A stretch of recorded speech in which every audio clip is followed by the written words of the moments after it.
JMats here, GenerationD20.com, just hopping into a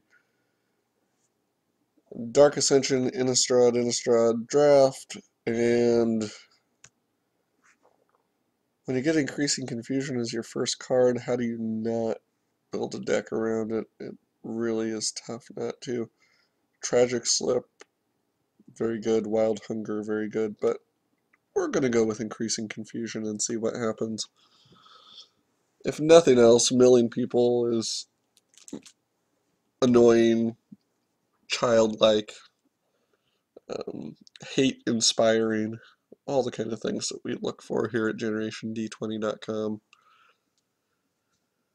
Now, the real question is, how do you build around increasing confusion? Because I've seen it a couple ways. I've seen it as build, go for the mill deck, mill them in every way possible. But I've also seen some people have success just building like a blue-white flyers deck and have it as a alternate win condition. Tower Geist gives me some card advantage, also gives me a 2/2 flying body. I would like the Hollow Hinge Spirit, even the Inquisitor, Griptide. There's a few things here that may table, but I'm going to stay on color. Because I have also paired blue with red for middle decks. If you get the right burn.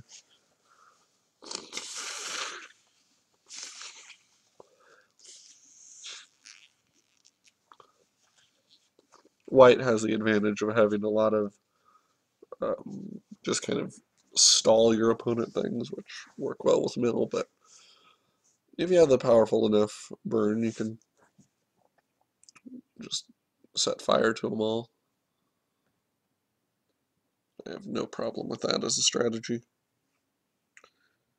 Okay, so now we have no blue cards, and we have to decide what we want for our next color, if we do go into one of these for our next color.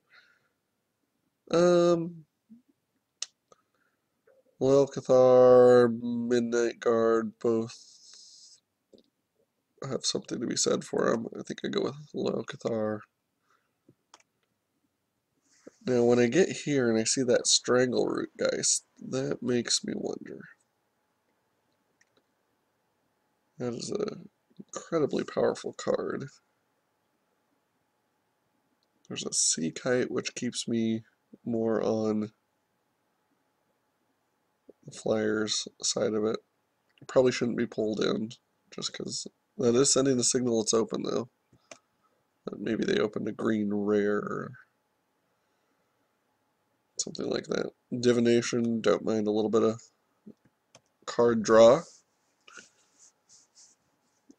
May not have that many slots for it, but one or two definitely can make the deck.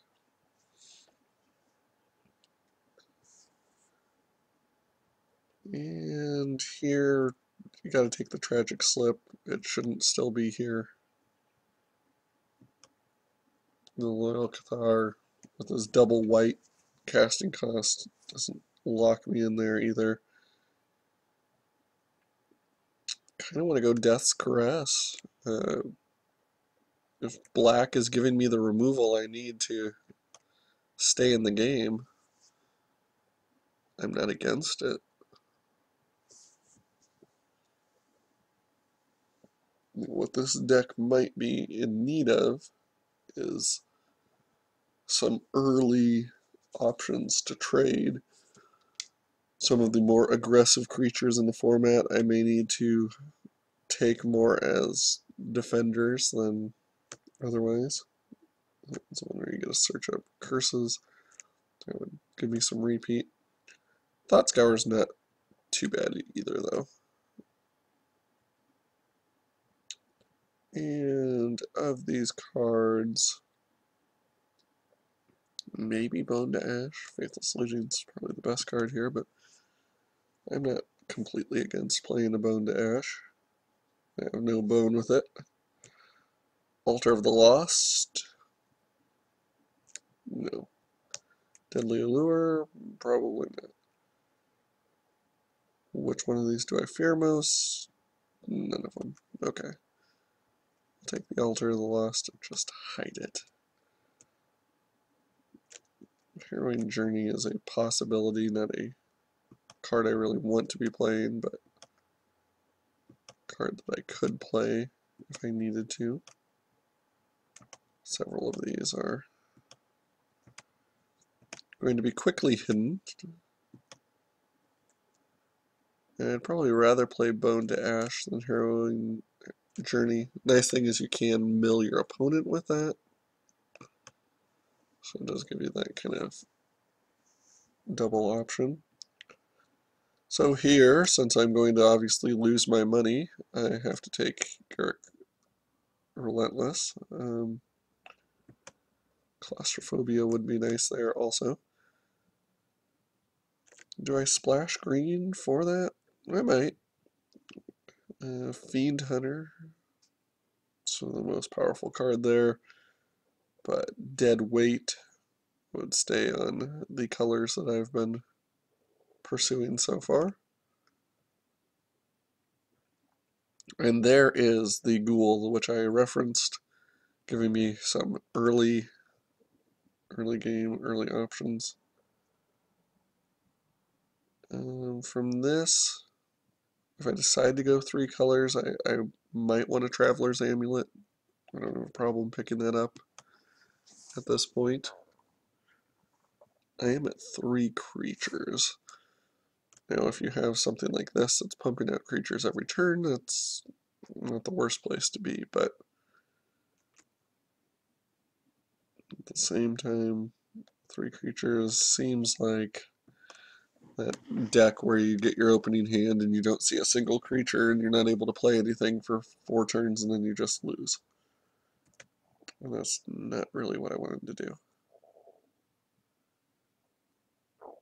Okay, should I be optimistic and say, hey, I don't really want to play these cards, but I'm sure I'm going to get some other cards that are in better colors? Or should I be pessimistic and say, wow, that Strangleroot Geist sure would go nicely with this Garrick Relentless? Now, something this deck may afford me, because of the color combinations that I'm now considering, would be spider spawning. I don't have that many creatures that I could get into the graveyard, is my issue. So I probably would be better off, in this case, with like an Ambush Viper, just to give me something to block with, or Stitcher's Apprentice. I'll go with the Ambush Viper. And I can take a Dream Twist, see how it goes. Take the Curse.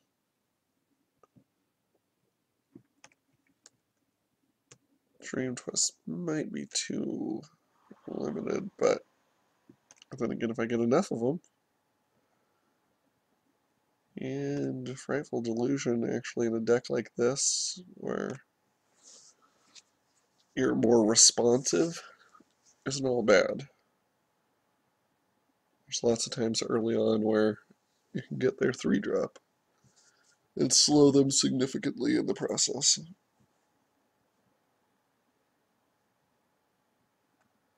And the Spider is a pretty defensive creature. Here, Bump in the Night, I'm just thinking take away one of their aggressive weapons. None of those were really going to make it. Second, Frightful Delusions. Maybe going a little bit heavy in that, but I'm willing to put it there. Wonder how much this sells for. Hopefully it'll finance my next draft.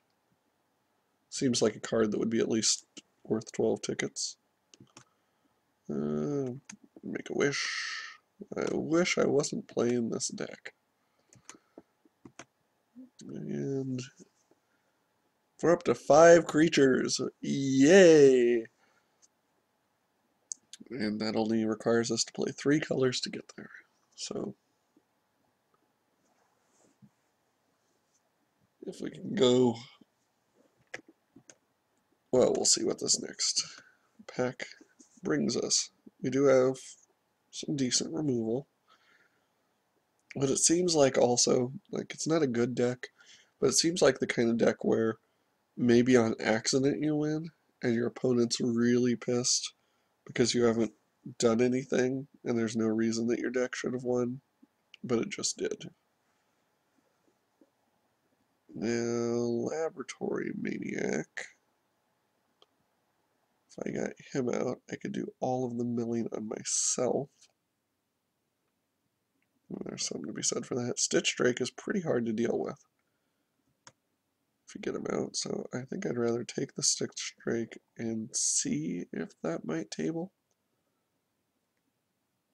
Ghoul can be a pretty good defender. The life gain at times will buy you a little bit more.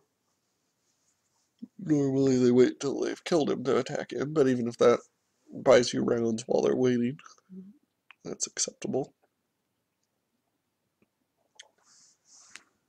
And Drown Yard. That goes well with my deck. Being able to mill at will. Here, probably the 2 guys who could turn into 4 guys is most relevant. And I'm getting closer to, a deck I'd want to play. Another dead weight. So what does that put me for removal? 1, 2, 3, 4. Still not a real heavy removal deck. Armored Scab is probably my best bet for defense. We are awfully short on 2-drops. But picking up a couple Armored Scabs now, if that Laboratory Maniac comes around, I might be able to go on like a mill yourself silly for the victory type of deck. I don't have really the creatures to capitalize on milling myself. But I'll take a Corpse Lunge. And there's the Laboratory Maniac. He did table, so I guess that is my plan. I'm going to mill myself once I have received one of them. If I haven't received them, I don't really want to be milling. Yeah, that is a problem. Okay, but Patrician probably makes the deck. Green is becoming less and less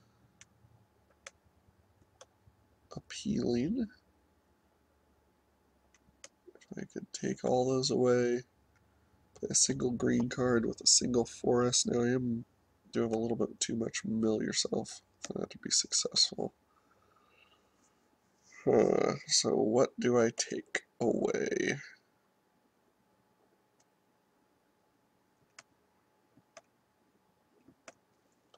Because if I keep like mulch to draw cards and to feed my library, or rather my graveyard,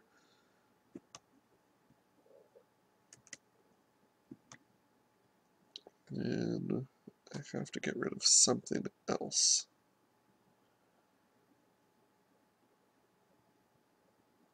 Okay, so the deck that's going to lose will include Increasing Confusion, Towergeist, Sea Kite, Stitch Drake, Laboratory Maniac, my Curse, my Armored Scabs, both Dream Twists, both Dead Weights, Tragic Slip, and the Ghoul. Sounds like a band name. Patrician, my other Ghoul, my Moan, and my Death's Caress. For sure, those cards need to be in the deck. Would I be better off going like Garrick, Viper, Spider, Mulch, Amulet? Or would I be better off going with a little bit more of those? Divination and Thought Scour make more sense to me.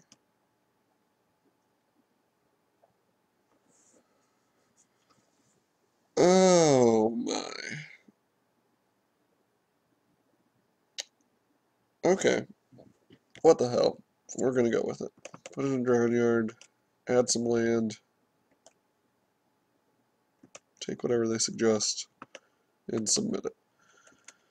So, how does my deck lose? Well, what happens is on the first turn, I Dream Twist myself and pitch my Laboratory Maniac into my own graveyard. Then, having lost my win condition, I try to increase and confusion my opponent, but don't get there. That's how I lose. How do I win? Laboratory Maniac and Opening Hand, Dream Twist, Thought Scour, Divinate, Curse, Armored Scab, Mulch, confuse myself into a victory. That's good enough for me. See ya in round 1.